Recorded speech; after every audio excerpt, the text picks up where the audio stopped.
ਇਸ ਵੇਲੇ ਸੰਗਤ ਟੀਵੀ ਤੇ reboot Punjab through value based education ਦਾ ਅੱਜ ਦਾ ਐਪੀਸੋਡ ਦੇਖ ਰਹੇ ਸਾਰੇ ਹੀ ਦਰਸ਼ਕਾਂ ਨੂੰ ਮੇਰੇ ਵੱਲੋਂ ਪਿਆਰ, ਸਤਿਕਾਰ ਤੇ ਅਦਬ ਸਹਿਤ ਸਤਿ ਸ੍ਰੀ ਅਕਾਲ। ਮੈਂ ਹਾਂ ਤੁਹਾਡਾ ਆਪਣਾ ਪੇਸ਼ਕਾਰ ਬੱਬਲ ਮਟੌਰ। ਦੋਸਤੋ, ਅਸੀਂ ਇਹ ਐਪੀਸੋਡ ਅੱਜ ਦੀ ਤਾਰੀਖ ਦੇ ਵਿੱਚ ਬਾਬਾ ਇਕਬਾਲ ਸਿੰਘ ਜੀ ਬੜੂ ਸਾਹਿਬ ਵਾਲਿਆਂ ਵੱਲੋਂ ਚਲਾਏ ਜਾ ਰਹੇ ਵਿਦਿਅਕ ਅਦਾਰਿਆਂ ਦੇ ਵਿੱਚ ਤੁਹਾਡਾ ਯੋਗਦਾਨ ਪਾਉਣ ਦੇ ਲਈ ਕਰਦੇ ਹਾਂ, ਤਾਂ ਜੋ ਸਾਡੇ ਸਮਾਜ ਦੇ ਵਿੱਚ ਕੋਈ ਵੀ ਬੱਚਾ ਵਿਦਿਆ ਤੋਂ ਵਾਂਝਾ ਨਾ ਰਹਿ ਸਕੇ। ਦੋਸਤੋ, ਹਕੀਕਤ 'ਚ ਉਤਰੇ ਖ਼ੁਆਬਾਂ ਦੀ ਦੁਨੀਆ, ਹਕੀਕਤ 'ਚ ਉਤਰੇ ਖ਼ੁਆਬਾਂ ਦੀ ਦੁਨੀਆ, ਜੇ ਥੋੜੀ ਜੀ ਬਦਲੇ ਕਿਤਾਬਾਂ ਦੀ ਦੁਨੀਆ। ਹਕੀਕਤ 'ਚ ਉਤਰੇ ਖ਼ੁਆਬਾਂ ਦੀ ਦੁਨੀਆ, ਜੇ ਥੋੜੀ ਜੀ ਬਦਲੇ ਕਿਤਾਬਾਂ ਦੀ ਦੁਨੀਆ।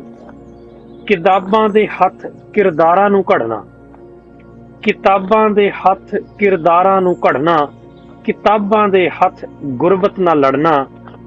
ਕਿਤਾਬ ਇੱਕ ਚੰਗੀ ਕਰੋੜਾਂ ਨੂੰ ਜੋੜੇ, ਕਿਤਾਬ ਇੱਕ ਚੰਗੀ ਕਰੋੜਾਂ ਨੂੰ ਜੋੜੇ। ਕਿਤਾਬ ਇੱਕ ਚੰਗੀ ਦੇ ਗਾਹਕ ਨੇ ਥੋੜੇ। ਹੈ ਵਿਦਿਆ ਦੇ ਮੰਦਰ ਦਾ ਦੀਵਾ ਕਿਤਾਬ, ਹੈ ਵਿਦਿਆ ਦੇ ਮੰਦਰ ਦਾ ਦੀਵਾ ਕਿਤਾਬ। ਤੂੰ ਅੰਦਰ ਜਗਾ ਲੈ ਤੇ ਬਣ ਆਫਤਾਬ। ਕਈ ਕੋਣੇ ਨੇ ਰੋਸ਼ਨ ਤੇ ਕਿਧਰੇ ਹਨੇਰਾ, ਕਈ ਕੋਣੇ ਨੇ ਰੋਸ਼ਨ ਤੇ ਕਿਧਰੇ ਹਨੇਰਾ। ਇੱਕ ਸਾਰ ਕਿਉਂ ਨਹੀਂ ਦਿਸਦਾ ਬਨੇਰਾ। ਇਹ ਵਿਸ਼ਾ ਗੰਭੀਰ ਹੈ ਸੋਚਣ ਵਾਲਾ, ਇਹ ਵਿਸ਼ਾ ਗੰਭੀਰ ਹੈ ਸੋਚਣ ਵਾਲਾ। ਸਮਾਜਿਕ ਢਾਂਚੇ ਨੂੰ ਘੋਖਣ ਵਾਲਾ, ਸਮਾਜਿਕ ਢਾਂਚੇ ਨੂੰ ਘੋਖਣ ਵਾਲਾ।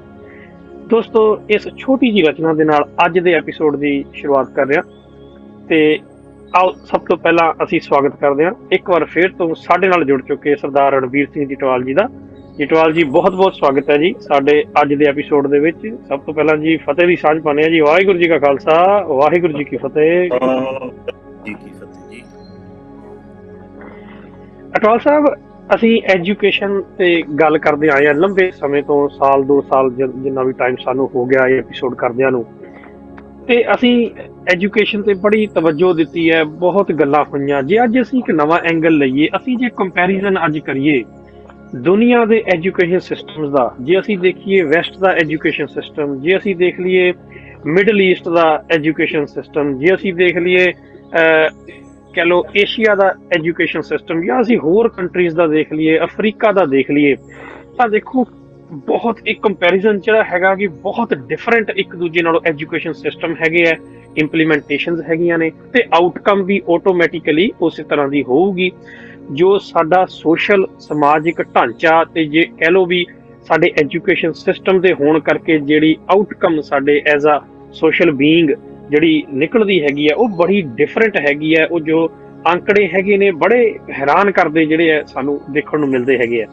ਸੋ ਇਹਦੇ ਬਾਰੇ, ਇਸ ਕੰਪੈਰੀਜ਼ਨ ਦੇ ਬਾਰੇ, ਇਸ ਡਿਫਰੈਂਸ ਦੇ ਬਾਰੇ ਤੁਹਾਡਾ ਕੀ ਕਹਿਣਾ ਆ? ਕਿਆ ਇੱਕ ਸਾਰ ਹੋਣੀ ਚਾਹੀਦੀ ਹੈ ਜਾਂ ਜਿਓਗ੍ਰਾਫਿਕਲੀ ਜਿਹੜੀ ਹੈ ਬੇਸਡ ਹੋਣੀ ਚਾਹੀਦੀ ਹੈ, ਡਿਫਰੈਂਟ ਹੀ ਹੋਣੀ ਚਾਹੀਦੀ ਹੈ? ਤੁਹਾਡਾ ਕੀ ਪਰਸਪੈਕਟਿਵ ਹੈ ਜੀ?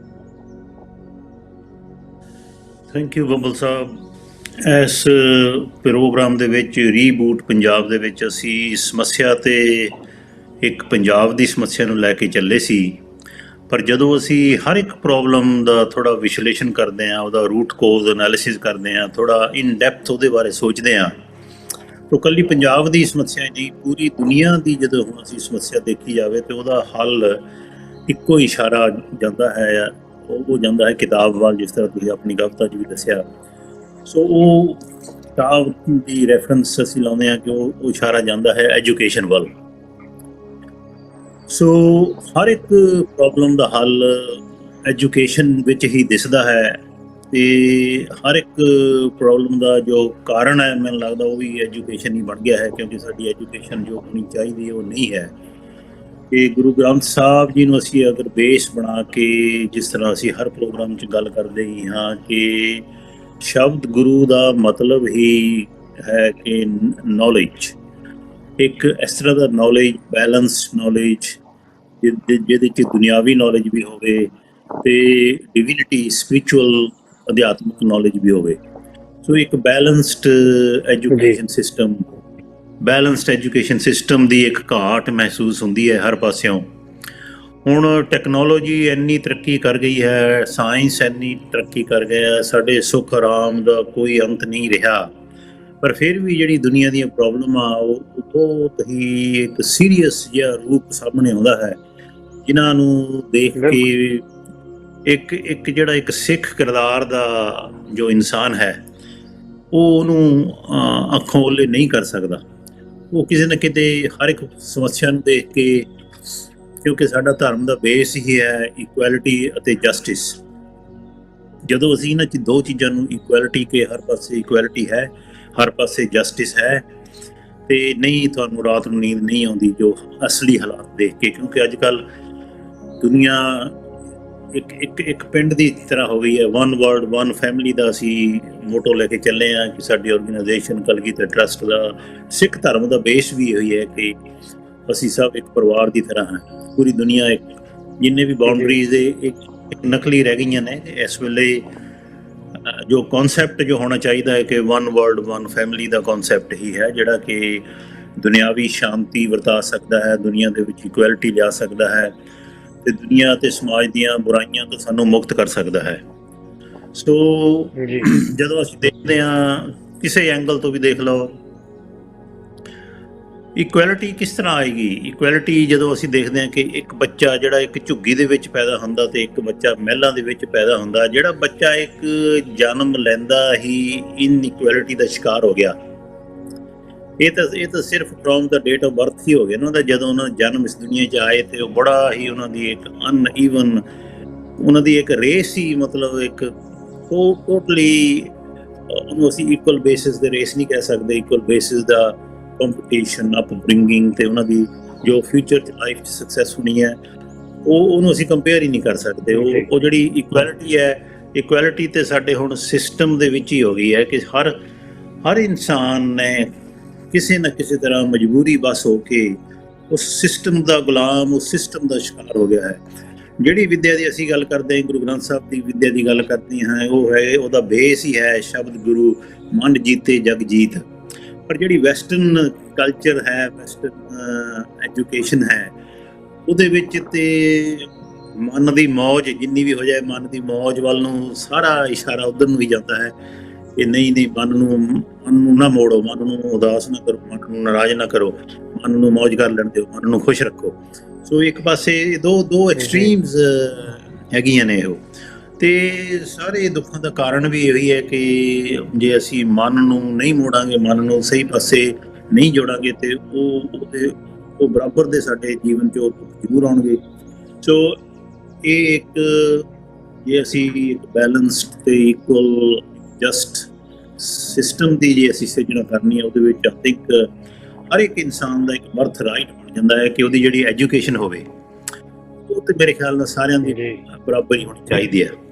ਜੇ ਅਸੀਂ ਇੱਕ ਬਰਾਬਰ ਐਜੂਕੇਸ਼ਨ ਦੇ ਕੇ ਬ੍ਰਿੰਗਿੰਗ ਗਰੀਬੀ ਜਾਂ ਹੋਰ ਕਿਸੇ ਵੀ ਜਿਹੜੀ ਸਮਾਜਿਕ ਬੁਰਾਈ ਤੋਂ ਅਸੀਂ ਉਹਨੂੰ ਦੂਰ ਬੱਚੇ ਨੂੰ ਰੱਖ ਸਕੀਏ, ਤੇ ਮੇਰੇ ਖਿਆਲ ਦੇ ਨਾਲ ਕਿ ਉਹ ਬਹੁਤ ਹੀ ਵਧੀਆ ਗਲੋਬਲ ਸਿਟੀਜ਼ਨਸ ਬਣਨਗੇ ਤੇ ਦੁਨੀਆ ਦਾ ਆਧਾਰ ਹੋਏਗਾ ਵੀ, ਤਾਂ ਹੀ ਨਹੀਂ ਤੇ ਹੋਣਾ ਵੀ ਨਹੀਂ। ਚਲੋ ਹੁਣ ਇਹ ਸਾਡੇ ਵਾਸਤੇ ਤੇ ਛੋਟਾ ਮੂੰਹ ਤੇ ਵੱਡੀ ਗੱਲ ਕਹਾਂਗਾ ਕਿ ਅਸੀਂ ਤੇ ਇੱਕ ਪੰਜਾਬ ਦਾ ਦਰਦ ਲੈ ਕੇ ਇਹ ਪ੍ਰੋਗਰਾਮ ਸ਼ੁਰੂ ਕੀਤਾ ਸੀ, ਰੀਬੂਟ ਪੰਜਾਬ, ਤੇ ਉਹਦੇ ਵਿੱਚ ਵੀ ਅਸੀਂ ਇੱਕ ਪਾਸੇ ਸੰਗਤਾਂ ਅੱਗੇ ਅਰਜ਼ੋਈ ਕਰਦੇ ਹਾਂ ਹਰ ਪ੍ਰੋਗਰਾਮ ਦੇ ਵਿੱਚ ਕਿ ਲੱਖਾਂ ਬੱਚੇ ਜਿਹੜੇ ਕਿ ਸਿੱਖੀ ਸਰੂਪ ਦੇ ਵਿੱਚ ਰਹਿਣ ਲਈ ਤਿਆਰ ਨੇ, ਨਿਤਨੇਮੀ ਬਣਨ ਲਈ ਤਿਆਰ ਨੇ, ਗੁਰਸਿੱਖ ਬਣਨ ਲਈ ਤਿਆਰ ਨੇ। ਅਸੀਂ ਉਹਨਾਂ ਦੇ ਲਈ ਇੱਕ ਜੇ ਐਜੂਕੇਸ਼ਨ ਨਹੀਂ ਪ੍ਰੋਵਾਈਡ ਕਰ ਸਕਦੇ, ਉਹ ਸਾਡੇ ਮੱਥੇ ਤੇ ਬਹੁਤ ਵੱਡਾ ਕਲੰਕ ਹੈ, ਤੇ ਉਹ ਹਰ ਇੱਕ ਸਿੱਖ ਨੂੰ ਉਸ ਚੀਜ਼ ਦਾ ਬੋਝ ਸਮਝਣਾ ਵੀ ਚਾਹੀਦਾ। ਸੋ ਇਸ ਪ੍ਰੋਗਰਾਮ 'ਚ ਅਸੀਂ ਸਟਾਰਟਿੰਗ ਤੇ ਇਹ ਵੀ ਬੇਨਤੀ ਕਰਦੇ ਹਾਂ ਕਿ ਸਾਰਿਆਂ ਨਾਲ ਕਿ ਪਹਿਲਾਂ ਤਾਂ ਧੰਨਵਾਦ ਕਰਦੇ ਹਾਂ ਉਹਨਾਂ ਡੋਨਰਾਂ ਦਾ ਜਿਨ੍ਹਾਂ ਨੇ ਇਹ ਜਿਹੜੀ ਸਾਡੀ ਰੀਬੂਟ ਪੰਜਾਬ ਦੀ ਅਪੀਲ ਹੈ, ਬਾਬਾ ਇਕਬਾਲ ਸਿੰਘ ਜੀ ਜੋ ਕਿ ਹੁਣ 96-97 ਉਮਰ ਦੇ ਹੋ ਗਏ ਹਨ, ਜਿਨ੍ਹਾਂ ਨੇ ਆਪਣਾ ਹਰ ਇੱਕ ਸਾਹ ਇਸ ਮਿਸ਼ਨ ਦੇ ਲੇਖੇ ਲਾ ਕੇ ਸਾਨੂੰ ਇੱਕ ਇੰਨਾ ਵਧੀਆ ਨੈਟਵਰਕ ਦਿੱਤਾ ਹੈ, 129-30 ਸਕੂਲਾਂ ਦਾ, 3 ਯੂਨੀਵਰਸਿਟੀਜ਼, ਉਹ ਵੀ ਕਿ ਸਾਡੇ ਜਿਹੜੇ ਪਿਛੜੇ ਹੋਏ ਪੰਜਾਬ ਦੇ ਇਲਾਕੇ, ਪਿੰਡਾਂ ਦੇ ਵਿੱਚ ਜਾ ਕੇ, ਬੜੇ ਰਿਮੋਟ ਏਰੀਆ 'ਚ ਜਾ ਕੇ ਇੱਕ 2 ਕਮਰੇ ਬਣਾ ਕੇ ਉਹ ਸਕੂਲ ਸ਼ੁਰੂ ਕੀਤੇ, ਜੋ ਕਿ ਹਰ ਸਾਲ ਇੱਕ ਕਲਾਸ ਵੱਧਦੇ ਗਏ ਤੇ ਇੱਕ ਕਮਰਾ ਵੀ ਉਹਨਾਂ ਦਾ ਵੱਧਦਾ ਗਿਆ। ਸੋ ਇਹ ਇੱਕ ਜਿਹੜੀ ਆਰਗੇਨਾਈਜੇਸ਼ਨ 88-89 ਜਾ ਕੇ ਸ਼ੁਰੂ ਹੋਈ, ਉਹ ਤੋਂ ਬਾਅਦ ਹੌਲੀ ਹੌਲੀ ਇਹ ਤਰੱਕੀ ਕਰਦੀ ਗਈ, ਤੇ ਜਿਹੜੀਆਂ ਹੁਣ ਰੀਸੈਂਟ ਅਕੈਡਮੀਜ਼ ਮਤਲਬ 2005, 6, 7 'ਚ ਸ਼ੁਰੂ ਹੋਈਆਂ, ਜਿਹੜੀਆਂ ਜ਼ਿਆਦਾ ਉਹ ਤੇ ਹਾਲੇ 10+2 ਤੱਕ ਬੜੀ ਮੁਸ਼ਕਲ ਵਿੱਚ, ਕੋਈ 10ਵੀਂ ਤੱਕ ਹੈ। ਤੋ ਇਸ ਤਰ੍ਹਾਂ ਪ੍ਰੋਗਰੈਸ ਕਰ ਰਹੀਆਂ ਨੇ, ਤੇ ਮੇਰੇ ਖਿਆਲ ਨਾਲ 1-2-3 ਸਾਲਾਂ ਦੇ ਵਿੱਚ ਉਹ ਥੋੜਾ ਜਿਹਾ ਜਿਹੜਾ ਪਹਿਲਾ ਫੇਜ਼ ਸੀ ਉਹ ਸਾਰਾ ਮੈਚੁਰ ਹੋ ਜਾਏਗਾ। ਤੇ ਨਾਰਮਲੀ ਹਰ ਸਕੂਲ ਜਦੋਂ 8ਵੀਂ ਕਲਾਸ ਤੋਂ ਉੱਪਰ ਚਲਾ ਜਾਂਦਾ ਹੈ ਤੇ ਉਹਦੇ 'ਚ ਤੁਹਾਡਾ ਹੈ ਕੋਈ ਬ੍ਰੇਕ ਈਵਨ ਥੋੜਾ ਜਿਹਾ ਕੈਸ਼ ਜਨਰੇਸ਼ਨ ਤੁਹਾਨੂੰ ਉਹਦੇ 'ਚ ਮਿਲ ਜਾਂਦੀ ਹੈ, ਤਾਂ ਕਿ ਤੁਸੀਂ ਇਸ ਜਿਹੜੀ ਆਰਗੇਨਾਈਜੇਸ਼ਨ ਹੈ ਇਹਦਾ ਫਰਦਰ ਪ੍ਰੋਗਰੈਸ਼ਨ ਹੋ ਸਕੇ। ਕਿਉਂਕਿ ਤੁਸੀਂ ਫੀਸਾਂ ਦੇ ਨਾਲ ਜ਼ਿਆਦਾ ਤੋਂ ਜ਼ਿਆਦਾ ਆਪਰੇਟਿੰਗ ਕਾਸਟ ਹੀ ਕਵਰ ਕਰ ਸਕਦੇ ਹੋ। ਜਿਹੜਾ ਬਿਲਡਿੰਗਾਂ ਦੇ ਖਰਚੇ ਨੇ ਤੇ ਹੋਰ ਓਵਰਹੈਡਸ ਨੇ, ਇਨਫਰਾਸਟ੍ਰਕਚਰ ਹੈ, ਉਹਦੇ ਵਾਸਤੇ ਬਹੁਤ ਵੱਡੀ ਡੋਨੇਸ਼ਨ ਚਾਹੀਦੀ ਹੈ। ਜੇ ਸਰਕਾਰ ਮਦਦ ਨਹੀਂ ਕਰਦੀ ਆਪਣੀ ਆਰਗੇਨਾਈਜੇਸ਼ਨ, ਉਹ ਅੱਜ ਕੱਲ੍ਹ ਤੇ ਮਤਲਬ ਕੋਈ ਸਿਸਟਮ ਹੀ ਹੋ ਗਿਆ ਕਿ ਹਰ ਇੱਕ ਆਪਣੇ ਆਪਣੀ ਆਰਗੇਨਾਈਜੇਸ਼ਨ ਦਾ ਹੀ ਫਿਕਰ ਪਿਆ ਹੋਇਆ ਹੈ। ਜਿਹੜੀ ਪੰਥਕ ਸੋਚ ਹੈ, ਕਲੈਕਟਿਵ ਸੋਚ ਹੈ ਕਿ ਹਾਂ ਭਾਈ ਇਹ ਇੱਕ ਪੰਥ ਦਾ ਕਾਰਜ ਹੈ, ਇਹਨੂੰ ਅਸੀਂ ਸਾਰਿਆਂ ਨੇ ਰਲ ਕੇ ਕਰਨਾ ਹੈ, ਉਹ ਬੜਾ ਲਿਮਟਿਡ ਜਿਹਾ ਹੁੰਦਾ ਜਾ ਰਿਹਾ ਹੈ। ਸੋ ਇਹ ਸਿਰਫ ਸੰਗਤਾਂ ਦੇ ਸਹਿਯੋਗ ਦੇ ਨਾਲ ਹੀ ਪੋਸੀਬਲ ਹੋ ਰਿਹਾ ਹੈ, ਜੋ ਕਿ ਉਹ ਮਿਸ਼ਨ ਹੈ। ਸਟਾਰਟ ਹੋਇਆ ਸੰਤ ਬਾਬਾ ਅਤਰ ਸਿੰਘ ਜੀ, ਜਦੋਂ ਕਿ ਇੱਕ ਸਮਾਂ ਆ ਗਿਆ ਸੀ ਕਿ ਪੰਜਾਬ ਦੇ ਵਿੱਚ ਅੰਗਰੇਜ਼ਾਂ ਦਾ ਰਾਜ ਸੀ, ਤੇ ਉਦੋਂ ਮਜ਼ਾਕ ਕਰਨ ਲੱਗ ਪਏ ਸੀ ਕਿ ਹੁਣ ਸਿੱਖੀ, ਜਿਹੜੇ ਸਿੱਖਾਂ ਦੀਆਂ ਨਿਸ਼ਾਨੀਆਂ ਅਜਾਇਬ ਘਰਾਂ ਦੇ ਵਿੱਚ ਹੀ ਮਿਲਿਆ ਕਰਨਗੀਆਂ। ਉਸ ਟਾਈਮ ਦੇ ਵਿੱਚ 14 ਲੱਖ ਪ੍ਰਾਣੀਆਂ ਨੂੰ ਅੰਮ੍ਰਿਤ ਛਕਾ ਕੇ ਮੁੜ ਸਿੱਖੀ ਨੂੰ ਬੁਲੰਦ ਕੀਤਾ। ਤੇ ਉਹੀ ਆਰਗੇਨਾਈਜੇਸ਼ਨ ਅੱਜ ਤੋਂ 100 ਸਾਲ ਪਹਿਲਾਂ ਜਿਹੜਾ ਪਹਿਲਾ ਕਾਲਜ ਸ਼ੁਰੂ ਕੀਤਾ, ਤੇ ਵਿਮਨ ਐਮਪਾਵਰਮੈਂਟ ਦੇ ਪ੍ਰੋਜੈਕਟ ਲੈ ਕੇ ਆਏ। ਜਿਹੜੀਆਂ ਲੜਕੀਆਂ ਸਕੂਲਾਂ 'ਚ ਛੱਡ ਕੇ ਘਰ ਬੈਠ ਗਈਆਂ, ਉਹਨਾਂ ਨੂੰ ਟੀਚਰ ਟ੍ਰੇਨਿੰਗ ਦੇ ਕੇ ਉਹਨਾਂ ਪਿੰਡਾਂ ਦੇ ਸਕੂਲਾਂ ਦੇ ਵਿੱਚ ਹੀ ਟੀਚਰਾਂ ਦੀ ਨੌਕਰੀ ਦਿੱਤੀ। ਸੋ ਇਹ ਜੇ ਅਸੀਂ ਪੋਜ਼ੀਟਿਵ ਗਣੀਏ, ਪੰਥਕ ਸਾਈਡ ਤੋਂ ਬਹੁਤ ਹੀ ਤਕੜੀ ਪੰਥਕ ਕੰਟਰੀਬਿਊਸ਼ਨ ਹੈ। ਇਸੇ ਕਰਕੇ ਜਦੋਂ ਵੀ ਆਪਣੇ ਜਥੇਦਾਰ ਸਾਹਿਬ ਜਾਂ ਹੋਰ ਕੋਈ ਵੀ ਲੀਡਰ ਜਦੋਂ ਬੜੂ ਸਾਹਿਬ ਜਾਂਦੇ ਨੇ, ਬਾਬਾ ਜੀ ਨੂੰ ਮਿਲਦੇ ਨੇ, ਸਕੂਲਾਂ ਬਾਰੇ ਪਤਾ ਲੱਗਦਾ ਹੈ, ਤੇ ਉਹ ਆਪ ਮੁਹਾਰੇ ਹੀ ਉਹਨਾਂ ਦੇ ਮਨ ਦੇ ਵਿੱਚੋਂ ਆਵਾਜ਼ ਆਉਂਦੀ ਹੈ ਕਿ ਬਾਬਾ ਜੀ ਨੂੰ ਸ਼੍ਰੋਮਣੀ ਪੰਥ ਰਤਨ ਵਿਦਿਆ ਮਾਰਤਨ, ਜਿਹੜਾ ਵੀ ਕਹਿ ਦੋ, ਹਰ ਇੱਕ ਨਾਮ, ਲਾਈਫ ਟਾਈਮ ਅਚੀਵਮੈਂਟ ਦੇ ਨਾਮ, ਇਹਨਾਂ ਦੇ ਨਾਲ ਉਹਨਾਂ ਨੂੰ ਬੜਾ ਮਾਣ ਦਿੱਤਾ ਵੀ ਹੈ ਸੰਗਤਾਂ ਨੇ। ਪਰ ਇਸ ਮਾਣ ਦੇ ਨਾਲ ਨਾਲ ਜੋ ਸਹਿਯੋਗ ਸਾਡਾ ਬਣਦਾ ਹੈ ਪੂਰੀ ਸਿੱਖ ਕਮਿਊਨਿਟੀ ਦਾ, ਪੂਰੀ ਸੰਗਤ ਦਾ, ਉਹ ਅਸੀਂ ਸੰਗਤਾਂ ਅੱਗੇ ਬੇਨਤੀ ਕਰਦੇ ਹਾਂ ਕਿ ਜਿਸ ਤਰ੍ਹਾਂ ਹੁਣ ਅਸੀਂ 800 ਕੰਪਿਊਟਰ ਦੀ ਅਪੀਲ ਕੀਤੀ ਸੀ, ਉਹਦੇ 'ਚ ਸਾਡੇ 400 ਕੰਪਿਊਟਰ ਫੰਡ ਹੋ ਗਏ ਹਨ, 400 ਹਾਲੇ ਵੀ ਰਹਿੰਦੇ ਹਨ, ਤੇ ਇੱਕ ਕੰਪਿਊਟਰ ਦੀ ਕਾਸਟ ਅਸੀਂ 150 ਪਾਉਂਡ ਲੈ ਕੇ ਚੱਲੇ ਸੀ। ਤੇ ਉਹਦੇ ਵਾਸਤੇ ਵੀ ਅਪੀਲ ਹੈ ਕਿ ਜੋ ਵੀ ਕਰਦੇ ਹੋ ਜ਼ਰੂਰ ਕਰੋ। ਦੂਸਰਾ ਜਿਹੜਾ ਸਾਡੀ ਆਨਗੋਇੰਗ ਅਪੀਲ ਹੈ ਕਿ ਐਜੂਕੇਟ ਟੂ ਸੇਵ ਦੇ ਅੰਡਰ ਅਸੀਂ ਤੁਹਾਨੂੰ ਬੱਚਿਆਂ ਦੀ ਡੀਟੇਲ ਪ੍ਰੋਵਾਈਡ ਕਰਦੇ ਹਾਂ। ਉਹ ਬੱਚੇ ਜਿਹੜੇ ਕਿ ਜਿਨ੍ਹਾਂ ਦੀ ਪਰ ਕੈਪੀਟਾ ਇਨਕਮ ਲਾ ਲਓ, ਜਿਨ੍ਹਾਂ ਦੀ ਘਰਾਂ ਦੀ ਜਿਹੜੀ ਇਨਕਮ ਹੈ ਉਹ ਬਿਲੋ ਪਾਵਰਟੀ ਲਾਈਨ ਹੈ।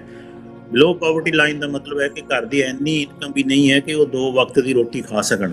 ਸੋ ਉਹਨਾਂ ਬੱਚਿਆਂ ਦਾ ਸਕੂਲ ਜਾਣਾ ਤੇ ਆਲਮੋਸਟ ਇੰਪੋਸੀਬਲ ਹੈ।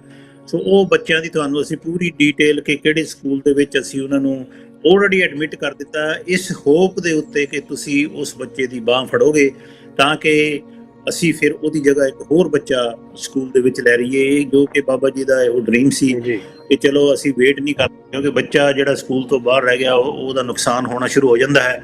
ਸੋ ਬਾਬਾ ਜੀ ਨੇ ਇਹੋ ਕਿਹਾ ਸੀ ਕਿ ਚਲੋ ਅਸੀਂ ਜਿਸ ਤਰ੍ਹਾਂ ਵੀ ਹੈ ਔਖੇ ਸੌਖੇ ਹੋ ਕੇ ਆਪਣੇ ਖਰਚੇ ਤੇ ਬੱਚਿਆਂ ਨੂੰ ਸਕੂਲ 'ਚ ਜ਼ਰੂਰ ਲਵਾਂਗੇ, ਕਿਉਂਕਿ 70,000 ਦੇ ਵਿੱਚੋਂ ਇਸ ਵੇਲੇ 28,000 ਬੱਚੇ ਹੈ ਜਿਹੜੇ ਡਿਫਰੈਂਟ ਕਨਸੈਸ਼ਨਸ ਲੈ ਰਹੇ ਨੇ। ਸੋ ਬਾਬਾ ਜੀ ਨੇ ਇੱਕ ਤਰ੍ਹਾਂ ਦਾ ਹੈਡ ਸਟਾਰਟ ਦਿੱਤਾ ਇਸ ਪ੍ਰੋਜੈਕਟ ਨੂੰ, ਕਿਹਾ ਲਓ ਮੈਂ 1000-1500 ਬੱਚਾ ਸਕੂਲਾਂ ਦੇ ਵਿੱਚ ਲੈ ਰਿਹਾ ਫ੍ਰੀ, ਤੇ ਤੁਸੀਂ ਹੁਣ ਸਾਰੀ ਸੰਗਤ ਨੂੰ ਵਿੱਚ ਇਨਵੋਲਵ ਕਰੋ। ਜਿਸ ਤਰ੍ਹਾਂ ਬੱਚੇ ਸਪਾਂਸਰ ਹੋਈ ਜਾਣਗੇ ਅਸੀਂ ਹੋਰ ਬੱਚੇ ਲਈ ਜਾਵਾਂਗੇ। ਸੋ ਇਸ ਤਹਿਤ ਅਸੀਂ ਬੱਚੇ ਦਾ ਤੁਹਾਨੂੰ ਜਿੰਨਾ ਯੂਕੇ ਦੀ ਸੰਗਤ ਦਾ ਬਹੁਤ ਧੰਨਵਾਦ ਕਰਦੇ ਹਾਂ, ਜਿਨ੍ਹਾਂ ਨੇ ਇੱਕ ਬੱਚਾ 2 ਪਰਿਵਾਰ ਦੇ ਵਿੱਚ 5 20 ਬੱਚੇ ਵੀ ਸਪਾਂਸਰ ਹੋਏ ਨੇ, ਤੇ ਲਾਈਫ ਟਾਈਮ ਸਪਾਂਸਰਾਂ ਵੀ ਸਾਡੇ ਕੋਲ ਪਿਛਲੇ ਮਹੀਨੇ ਕਾਫੀ ਆਈਆਂ ਨੇ। ਨੀਲੀ 10 ਬੱਚਿਆਂ ਦਾ ਸਮਝ ਲਓ 5-5000 ਪਾਉਂਡ ਲਾਈਫ ਟਾਈਮ ਦੀ ਕੰਟਰੀਬਿਊਸ਼ਨ ਹੈ, ਜੋ ਉਹ ਡੋਨਰਾਂ ਦੇ ਨਾਂ ਦੇ ਉੱਤੇ ਉਹ ਬੱਚੇ ਹਮੇਸ਼ਾ ਲਈ, ਜਦੋਂ ਤੱਕ ਕਲਗੀਧਰ ਟਰੱਸਟ ਦੇ ਸਕੂਲ ਨੇ, ਹਮੇਸ਼ਾ ਲਈ ਇੱਕ ਬੱਚਾ ਜਿਹੜਾ ਵੀ 5000 ਦੀ ਡੋਨੇਸ਼ਨ ਕਰਦਾ, ਵਨ ਆਫ ਡੋਨੇਸ਼ਨ, ਉਸ ਨਾਂ ਦੇ ਉੱਤੇ ਇੱਕ ਬੱਚਾ ਹਮੇਸ਼ਾ ਵਾਸਤੇ ਪੜ੍ਹਦਾ ਰਹੇਗਾ।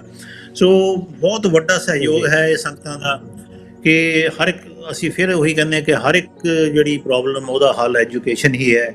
ਜੇ ਅਸੀਂ ਸਾਡਾ ਜੀਵਨ ਜੋ ਇੱਕ ਸਿੱਖੀ ਕਿਰਦਾਰ ਹੈ, ਜੇ ਅਸੀਂ ਸਿੱਖੀ ਕਿਰਦਾਰ ਨੂੰ ਨਹੀਂ ਸਾਂਭਦੇ, ਤੇ ਇਹ ਇੱਕ ਬਹੁਤ ਹੀ ਵੱਡਾ ਧੱਕਾ, ਸਿੱਖੀ ਨਾਲ ਧੱਕਾ। ਤੇ ਸਾਡਾ ਜਿਹੜਾ ਆਪਣਾ ਕਰਮ ਖੇਤੀ ਹੈ, ਅਸੀਂ ਇੱਕ ਤਰ੍ਹਾਂ ਸਮਝ ਲਓ ਕਿ ਇੱਕ ਸਿੱਖ ਪਰਿਵਾਰ ਦੇ ਅੰਦਰ ਜਨਮ ਲੈ ਕੇ ਅਸੀਂ ਆਪਣੀ ਕਰਮ ਖੇਤੀ ਨੂੰ ਉਜਾੜ ਦਿੱਤਾ ਹੈ। ਜੇ ਅਸੀਂ ਇਹ ਜਿਹੜੇ ਆਪਣੇ ਸਿੱਖੀ ਵਾਲੇ ਸਾਡੇ ਫਰਜ਼ ਆ, ਜੇ ਅਸੀਂ ਉਹਨਾਂ ਨੂੰ ਨਹੀਂ ਪੂਰੇ ਕਰਦੇ, ਸੋ ਸੰਗਤਾਂ ਦਾ ਬਹੁਤ ਬਹੁਤ ਧੰਨਵਾਦ ਅਤੇ ਹੱਥ ਜੋੜ ਕੇ ਫਿਰ ਬੇਨਤੀ ਕਿ ਐਜੂਕੇਸ਼ਨ ਤੋਂ ਬਿਨਾਂ ਇਸ ਵੇਲੇ ਕੋਈ ਵੀ ਹੱਲ ਨਹੀਂ ਹੈ। ਅਸੀਂ ਤੁਹਾਡੇ ਅੱਗੇ ਇੱਕ ਐਸਪੈਕਟ ਰੱਖਿਆ ਕਿ ਇਕੁਐਲਿਟੀ ਕਿਸ ਤਰ੍ਹਾਂ ਹੋਏਗੀ ਕਿ ਇੱਕ ਬੱਚਾ ਜਿਹੜਾ ਸਕੂਲ ਨਹੀਂ ਜਾ ਸਕਦਾ ਤੇ ਦੂਸਰਾ ਬੱਚਾ ਲੰਡਨ ਦੇ ਵਿੱਚ 15,000 ਸਾਲ ਪਾਉਂਡ ਦੀ ਫੀਸ ਤੇ ਪੜ੍ਹ ਰਿਹਾ ਹੈ।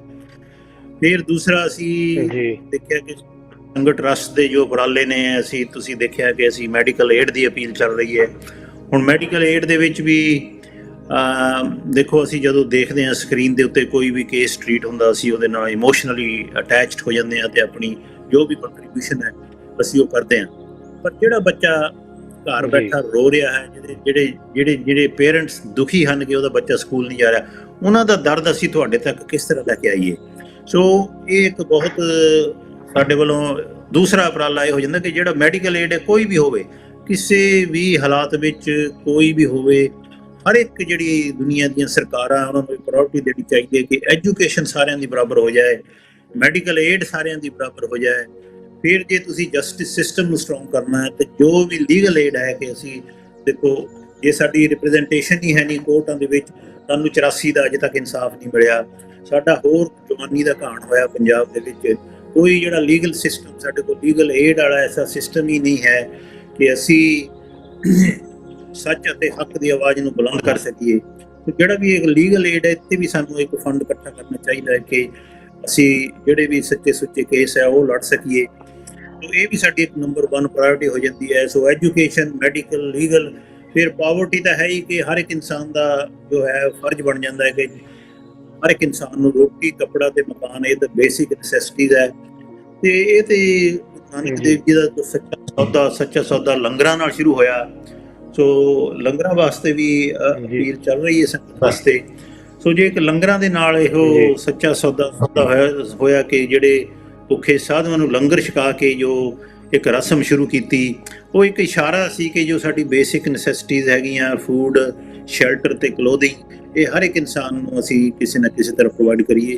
ਸੋ ਇੱਕ ਜਿਹੜਾ ਸਿੱਖ ਕਿਰਦਾਰ ਹੈ ਉਹ ਇਹਨਾਂ ਚੀਜ਼ਾਂ ਦੇ ਉੱਤੇ ਦੇ ਰਿਹਾ ਹੈ, ਕਰ ਵੀ ਰਿਹਾ ਹੈ ਕਿ ਕੋਵਿਡ-19 ਦੇ ਵਿੱਚ ਪੂਰੀ ਦੁਨੀਆ ਨੇ ਦੇਖਿਆ ਕਿ ਸਿੱਖ ਕੌਮ ਨੂੰ ਸਨਮਾਨਿਤ ਵੀ ਕੀਤਾ ਗਿਆ ਹੈ। ਇਹਨੀ ਵੱਧ ਚੜ੍ਹ ਕੇ ਹਰ ਇੱਕ ਫੀਲਡ ਦੇ ਵਿੱਚ ਇਹਦੇ 'ਚ ਹਿੱਸਾ ਪਾਇਆ ਹੈ।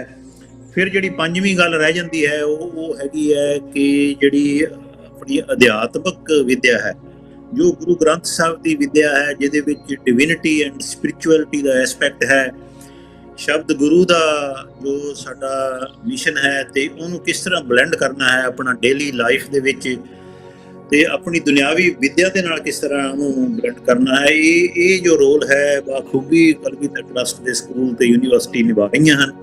ਸੋ ਸੰਗਤਾਂ ਨੂੰ ਫਿਰ ਹੱਥ ਜੋੜ ਕੇ ਬੇਨਤੀ ਹੈ ਕਿ ਜਿੱਥੇ ਵੀ ਤੁਸੀਂ ਹੈਲਪ ਕਰ ਸਕਦੇ ਹੋ, ਤੁਹਾਨੂੰ ਅਸੀਂ ਅਗਲੇ ਵੀਕਾਂ 'ਚ ਹੋਰ ਡਿਟੇਲ ਦੇਵਾਂਗੇ ਪ੍ਰੋਜੈਕਟਾਂ ਦੀ। ਜਿਸ ਤਰ੍ਹਾਂ ਕਿ ਹੁਣ ਮੈਂ ਦੱਸਿਆ ਕਿ ਜਿੰਨੇ ਵੀ ਸਕੂਲ ਨੇ 129-30 ਸਕੂਲ ਨੇ, ਇਹਨਾਂ ਦੀ ਜਿਹੜੀ ਫਰਦਰ ਇਨਫਰਾਸਟਰਕਚਰ ਹੈ, ਫਰਦਰ ਕਮਰਿਆਂ ਦੀ ਰਿਕੁਆਇਰਮੈਂਟ ਹੈ, ਕਿਉਂਕਿ ਜਿਸ ਤਰ੍ਹਾਂ ਕਲਾਸਾਂ ਵੱਧਦੀਆਂ ਜਾਂਦੀਆਂ ਹਨ, ਇਸ ਤਰ੍ਹਾਂ ਕਮਰੇ ਦੀ ਰਿਕੁਆਇਰਮੈਂਟ ਵੀ ਵੱਧਦੀ ਜਾਂਦੀ ਹੈ।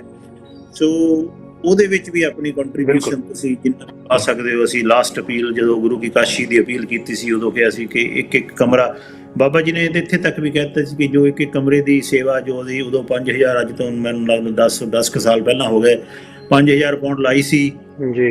ਜੋ ਇੱਕ ਕਮਰੇ ਦੀ ਸੇਵਾ ਕਰੇਗਾ ਉਹ ਗੁਰੂ ਗੋਬਿੰਦ ਸਿੰਘ ਜੀ ਦੀ ਗੋਦੀ 'ਚ ਜਾ ਕੇ ਬੈਠੇਗਾ। ਉਹ ਵਾਕਿਆ ਸਾਨੂੰ ਉਸ ਗੋਦ ਦਾ ਜੇ ਅਸੀਂ ਆਨੰਦ ਲੈਣਾ ਹੈ ਤੇ ਸਾਨੂੰ ਕਾਲ ਖਾਏ ਕਿ ਛੱਥੋਂ ਦੇ ਨਾਨਕ ਰਾਹ ਪਛਾਣੇ ਸੇ, ਇਸ ਚੀਜ਼ ਦੇ ਉੱਤੇ ਪਹਿਰਾ ਜ਼ਰੂਰ ਦੇਣਾ ਪਏਗਾ। ਤੇ ਯੂਕੇ ਦੀਆਂ ਸੰਗਤਾਂ ਨੇ ਬਹੁਤ ਵੱਧ ਚੜ੍ਹ ਕੇ ਪਹਿਰਾ ਦਿੱਤਾ ਵੀ ਹੈ। ਅਸੀਂ ਉਹਨਾਂ ਦੇ ਬਹੁਤ ਹੀ ਰਿਣੀ ਹਾਂ ਕਿ ਭਗਤ ਰਵਿਦਾਸ ਜੀ ਬੜੇ ਪਿਆਰ ਦੇ ਨਾਲ ਉਹ ਗੁਰਬਾਣੀ ਦੇ ਵਿੱਚ ਉਹਨਾਂ ਦਾ ਇੱਕ ਤੁਕ ਆਉਂਦੀ ਹੈ, ਸੋ ਕਤ ਜਾਣੇ ਪੀਰ ਪਰਾਈ, ਜਾ ਕੇ ਅੰਤਰ ਦਰਦ ਨਾ ਪਾਈ। ਸੋ ਅਸੀਂ ਜਿਹੜੀ ਇਹ ਪਰਾਈ ਪੀਰ ਹੈ ਉਹਨੂੰ ਪਰਾਈ ਨਾ ਸਮਝੀਏ, ਉਹਨੂੰ ਆਪਣੀ ਪੀਰ ਸਮਝੀਏ। ਉਹ ਤਾਂ ਹੀ ਸਮਝ ਸਕਦੇ ਹਾਂ ਕਿ ਜੇ ਸਾਡੇ ਅੰਦਰ ਕੰਪੈਸ਼ਨ, ਦਇਆ, ਸਿੰਪਥੀ, ਪਿਆਰ, ਇਹ ਕਾਈਂਡਨੈਸ, ਜੋ ਇਸ ਤਰ੍ਹਾਂ ਦੇ ਕਰੈਕਟਰਸ ਇੱਕ ਜੋ ਕਿ ਸਿੱਖ ਦਾ ਕਿਰਦਾਰ ਹੈ, ਇਹ ਆਪਣੀਆਂ ਜਿਹੜੀਆਂ ਕੁਆਲਿਟੀਜ਼ ਅਸੀਂ ਉਹਨਾਂ ਦੇ ਉੱਤੇ ਆਪਣਾ ਦਸਵੰਧ ਸਹੀ ਤਰੀਕੇ ਦੇ ਨਾਲ ਇਸਤੇਮਾਲ ਕਰਕੇ, ਇਸ ਦਸਵੰਧ ਇਸ ਤਰ੍ਹਾਂ ਨਾ ਹੋਵੇ ਕਿ ਜਿਹੜੇ ਧਰਮ ਨੂੰ ਧੰਦਾ ਬਣਾ ਕੇ ਦੁਕਾਨਦਾਰੀਆਂ ਚੱਲ ਰਹੀਆਂ ਉਹਨਾਂ ਦੇ ਵਿੱਚ ਸਾਡਾ ਦਸਵੰਧ ਰੁਲ ਜਾਏ। ਸਾਨੂੰ ਜਿੱਥੇ ਤੱਕ ਦਸਵੰਧ ਕੱਢਣਾ ਬਹੁਤ ਜ਼ਰੂਰੀ ਹੈ, ਉੱਥੇ ਦਸਵੰਧ ਦੇ ਉੱਤੇ ਆਪਣਾ ਤਨ, ਮਨ ਅਤੇ ਧਨ ਨਿਉਸ਼ਾਵਰ ਕਰਕੇ ਉਹਦੇ ਉੱਤੇ ਪਹਿਰਾ ਵੀ ਜ਼ਰੂਰ ਦੇਣਾ ਹੈ ਕਿ ਜਿਸ ਬੱਚੇ ਨੂੰ ਅਸੀਂ ਸਪਾਂਸਰ ਕਰ ਰਹੇ ਹਾਂ, ਉਸ ਬੱਚੇ ਦੀ ਜਦੋਂ ਤੁਹਾਨੂੰ ਈਮੇਲ ਆਉਂਦੀ ਹੈ, ਉਸ ਬੱਚੇ ਦੀ ਤੁਹਾਨੂੰ ਸਕੂਲ ਦੀ ਪ੍ਰੋਗਰੈਸ ਰਿਪੋਰਟ ਆਉਂਦੀ ਹੈ, ਤੇ ਤੁਸੀਂ ਜ਼ਰੂਰ ਕਦੀ ਆਪਣੇ ਮਨ 'ਚ ਖਿਆਲ ਬਣਾਓ ਕਿ ਇੰਡੀਆ ਜਾ ਕੇ ਉਸ ਬੱਚੇ ਦੇ ਪਰਿਵਾਰ ਨੂੰ ਮਿਲਣਾ ਹੈ, ਸਕੂਲ ਦੇ ਵਿੱਚ ਪ੍ਰਿੰਸੀਪਲ ਨੂੰ ਮਿਲਣਾ ਹੈ। ਇਸ ਤਰ੍ਹਾਂ ਅਸੀਂ ਆਪਣੇ ਬੱਚਿਆਂ ਦੇ ਜੀ ਸਕੂਲੀ ਜਾਂਦੇ ਹਾਂ, ਪੇਰੈਂਟਸ ਈਵਨਿੰਗਸ ਹੁੰਦੀਆਂ ਨੇ, ਮੀਟਿੰਗਸ ਹੁੰਦੀਆਂ ਨੇ, ਬੱਚੇ ਦੀ ਪ੍ਰੋਗਰੈਸ ਦਾ ਕਿੰਨਾ ਸਾਨੂੰ ਦਰਦ ਹੈ। ਸੋ ਉਹ ਬੱਚੇ ਵੀ ਆਪਣੇ ਹੀ ਸਮਝ ਕੇ, ਕਿਉਂਕਿ ਇੱਕ ਸਿੱਖ ਇੱਕ ਪਰਿਵਾਰ ਹੈ ਜੋ ਸਿੱਖ ਕਿਰਦਾਰ ਹੈ, one world one family global citizen ਦੇ ਕਰੈਕਟਰ ਦੇ ਵਿੱਚ ਬਿਲੀਵ ਕਰਦਾ ਹੈ, ਇਕੁਐਲਿਟੀ ਤੇ ਜਸਟਿਸ ਸਿਸਟਮ 'ਚ ਬਿਲੀਵ ਕਰਦਾ ਹੈ। ਸੋ ਇਹਨਾਂ ਚੀਜ਼ਾਂ ਦੇ ਉੱਤੇ ਪਹਿਰਾ ਦੇਣ ਦੀ ਬਹੁਤ ਜ਼ਰੂਰਤ ਹੈ।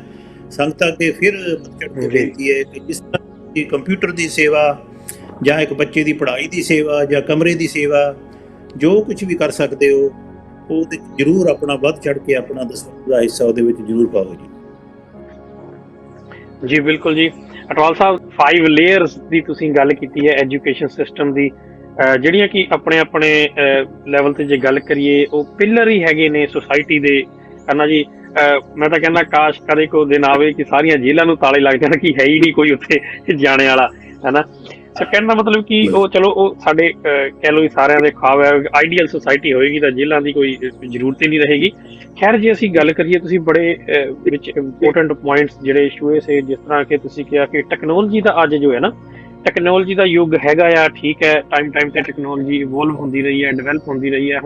ਹੁਣ ਤਾਂ ਸਾਡੇ ਐਜੂਕੇਸ਼ਨ ਸਿਸਟਮ ਦੇ ਵਿੱਚ ਵੀ ਇਹ ਇੱਕ ਕਹਿ ਲਓ ਇਨਡਿਫਰੈਂਟ ਇੱਕ ਐਸਪੈਕਟ ਬਣ ਗਈ ਹੈਗੀ ਹੈ।